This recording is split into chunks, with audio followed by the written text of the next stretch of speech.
Hey Val Hunters, and welcome back to another Borderlands 3 video. I actually got two videos for you guys today.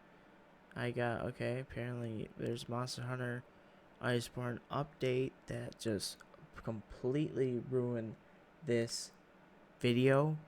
No, it really didn't. But anyway, guys, I got a good Amara build for you guys today. Fucking Neo 2 now? Jesus fuck. Anyways, a really good Amara build for you guys today. Now it's ruined, guys. Now it's ruined. Okay, continue. Okay.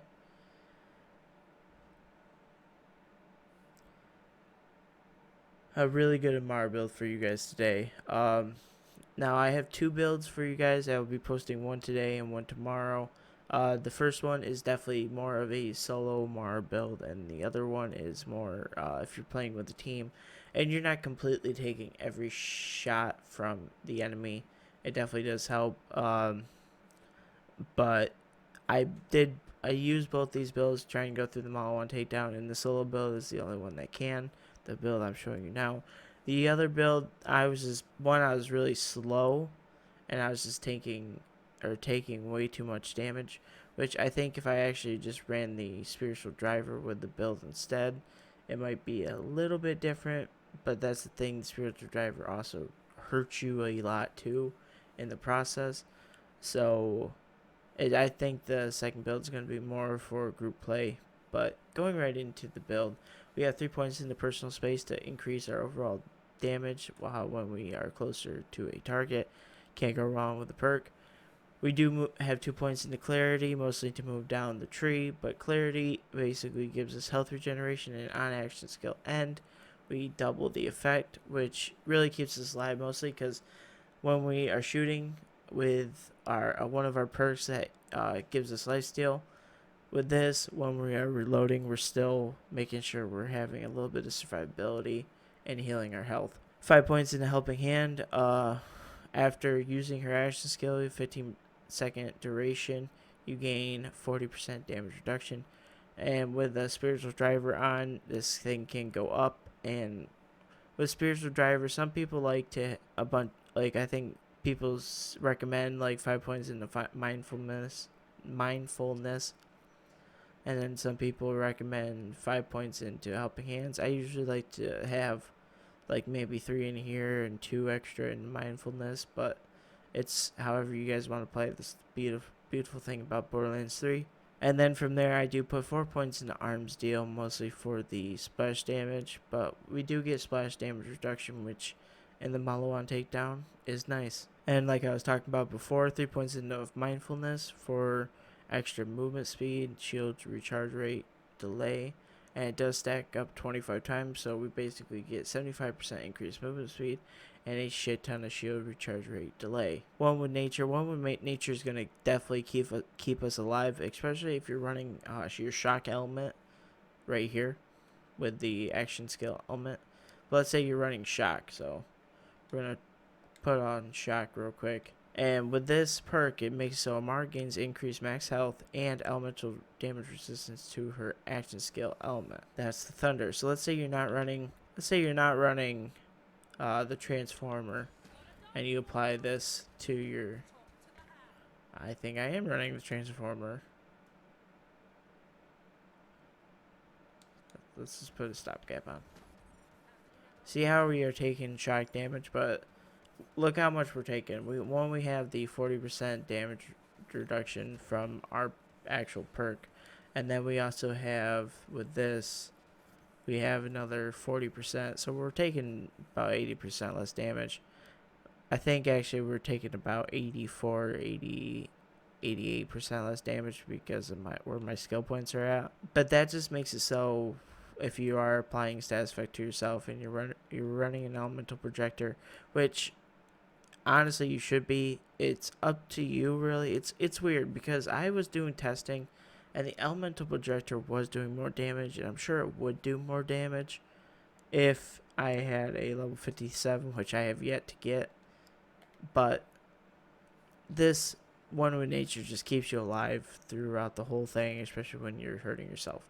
And if you do manage to go down, don't worry, we have a guardian angel watching over our shoulders, because with guardian angel, when you go down, you basically get a second wind, get 50% of your health back, and there is a cooldown of 120 seconds until this can kick in again, which actually isn't too bad, because with this build you shouldn't really be going down, and if you do go down, you probably got hit by something really hard and you're already low health or reloading. Usually that's where I kind of get screwed over, is when I'm like reloading with this build, or was reloading with this build, but I actually switched it up just a little bit to help us out.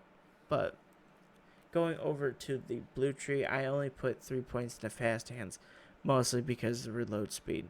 Weapon swap speed and mode switch speed is useful. Mostly weapon swap speed is the only thing that's really useful, especially if you are just trying to do as much damage as possible and trying to keep alive with the lifesteal. And then into the Fist of Elements tree, we are running 5 points in Anima for the status effect damage and duration, Tempest for extra elemental damage and shock damage, Infusion for the extra convert damage 40, or convert a portion of damage dealt by Amara's weapons into her action skill element. So whatever element you're running, let's say you're fighting Grave Warden, and let's say you have a Hell Shock. If you put on, with this and Fire as your action skill element, you will do 40% more damage. And then you also have Dread, because with Amara's gun damage, Dread is kind of useful.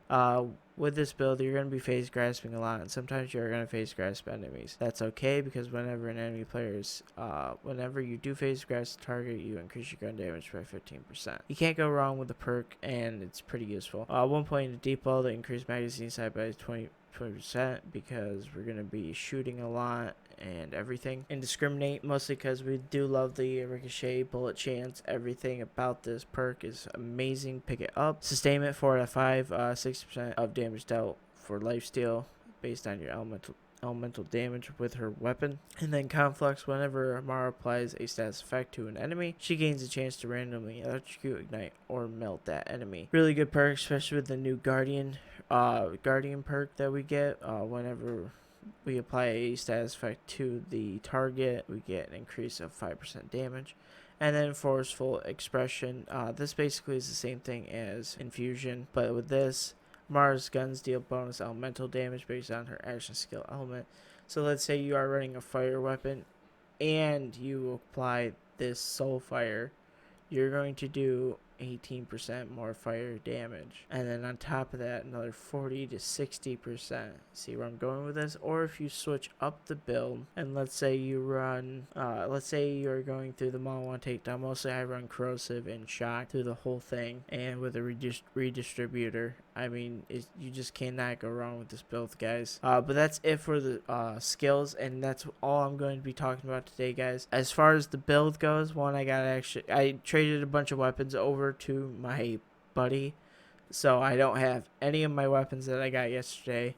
But obviously, that thing that makes this build is a spiritual driver, an elemental projector, or an ineffable knowledge.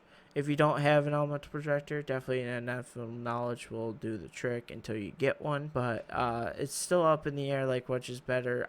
Like I said, I was doing damage testing and pretty much seeing the same exact numbers, unless I was moving around, and then it was still a little hard to see, even in photo mode. But definitely, it seems like the elemental projector does a little less, like it does a smidgen less damage than the ineffable knowledge.